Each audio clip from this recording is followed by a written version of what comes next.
আমাদের দেশকে যারা 15 বছরের জাহান্নাম বানিয়ে রেখেছিল, ওই যারা আমাদের দেশের রাষ্ট্রের টাকা চুরি করে বিদেশে বেগম পাড়া তৈরি করেছে, আমাদের ব্যাংক থেকে টাকা চুরি করেছে, শেয়ার বাজার থেকে টাকা চুরি করেছে, আমাদের রিজার্ভ থেকে টাকা চুরি করেছে, বিভিন্ন প্রজেক্ট দেখিয়ে রাষ্ট্রের হাজার হাজার কোটি টাকা যে চোরের বাচ্চারা চুরি করেছে, এরা চোরদের নেতা হতে পারে, আমাদের নেতা হতে পারে না।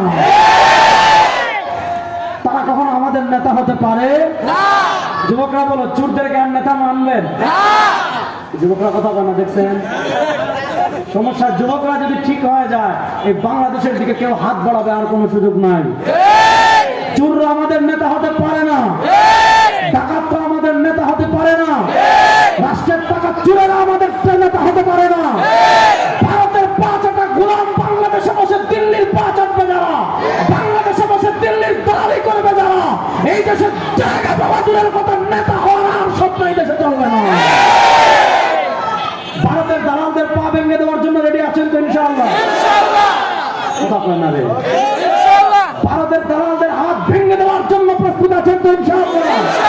2024-এর জুলাই আগস্টে আমার ভাইয়েরা রক্ত দিয়েছে, এই রক্তের পর বাংলাদেশে ভারতের আধিপত্যবাদ আর আমরা মেনে নিব না ইনশাআল্লাহ। আমরা শুনেছি কুত্তা পাগল হয় ভাদ্র মাসে। কুত্তা পাগল হয় কোন মাসে? কথা বলে না। কুত্তা পাগল হয় কোন মাসে? এখন প্রশ্ন হলো, বাংলাদেশে তো ভাদ্র মাস না, এখন ভাদ্র মাস তাহলে ভারতের কুত্তারা পাগল হলো কেন?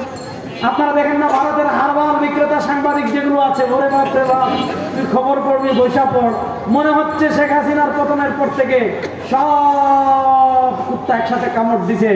কুত্তা কামড় দিলে ওপারে থাকেন, পাগলামি করলে মানচিত্রের ওপারে করেন। এই 14 কোটি মুসলমানদের আবাস ভূমি, এই 56,000 বর্গ কিলোমিটারের মানচিত্রের দিকে ভারত যদি কালো হাত বাড়ায়, সেই কালো হাত ভেঙে দেওয়ার জন্য যুবকরা প্রস্তুত আছেন না?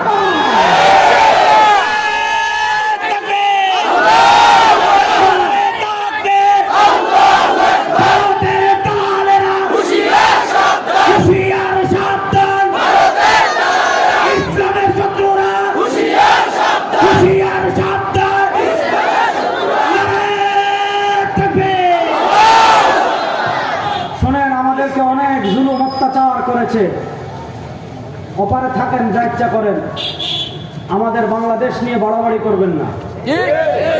যুবকরা প্রস্তুত আছেন তো? বাংলাদেশ যারা আমাদের সাথে খেলতে চাইতো তারা কিন্তু নাই, আমাদের সাথে অনেকে খেলতে চাইতো না, তারা কিন্তু নাই। তো বাংলাদেশের খেলোয়াড়রা পারে নাই, ওপারে আশ্রয় নিয়েছে। ওপার যদি খেলতে যায়, যুবকরা খেলার জন্য রেডি আছে তো? ইনশাআল্লাহ। ইনশাআল্লাহ। কথা ভালো করে শুনেন। একটা হলো, আজকে সমস্যা হলো এই জায়গায়, দেখছেন আপনি, আমাদের নেতা বিশ্বনবী মুস্তাফা, ঠিক কিনা? আজকে আপনার নেতা কারা জানেন?